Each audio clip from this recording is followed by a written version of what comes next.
श्रीराम जय राम जय जय राम.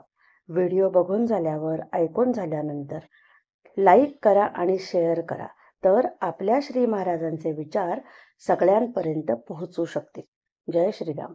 11 जुलै सत्पुरुष व त्यांचा अनुग्रह. सत्पुरुषाचा अनुग्रह झाला म्हणजे त्या व्यक्तीच्या प्रापंचिक आणि पारमार्थिक बाबतीत त्या सत्पुरुषाचीच सत्ता असते. सरकारच्या हातात सर्व सत्ता असते आणि राज्ययंत्र सुरळीत चालण्याकरिता एकेका खात्याकडे एक कामगिरी सोपविलेली असते. कायद्याला धरून जोपर्यंत ते खाते आपले काम करीत असते तोपर्यंत सरकार त्यात ढवळाढवळ करीत नाही. फक्त क्वचित प्रसंगी आणि विशेष कारणांमुळेच हस्तक्षेप करून सरकार आपल्या सत्तेचा उपयोग करते आणि इच्छेप्रमाणे गोष्टी घडवून आणते. तोच नियम इथेही लागू आहे. प्रापंचिक बाबतीत प्रारब्ध हे एक खाते आहे. त्याचा संबंध देहापुरताच असतो. प्रत्येकाच्या प्रारब्धानुसार त्याला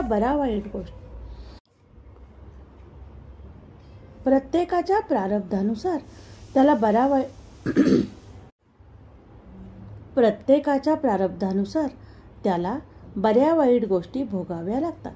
सत्पुरुष होता होईल तो त्यात ढवळाढवळ करीत नाहीत. फक्त व्यक्तीच्या कल्याणाकरिताच जर जरूर असेल तर सत्पुरुष त्यात ढवळाढवळ करील, पण परमार्थाच्या बाबतीत त्याची सर्व सत्ता असते.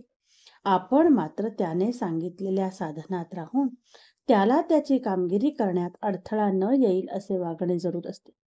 हा अडथळा अनेक प्रकारचा असतो. एक म्हणजे त्याने सांगितलेल्या साधनाबद्दल शंका घेणे. दुसरे, दुसऱ्याला अमुक एक दिवसात साधले म्हणून मला का साधत नाही असा विचार मनात येणे. आणि तिसरे, सांगितलेल्या साधनापेक्षा काही अधिक किंवा कमी करण्याचा प्रयत्न करणे.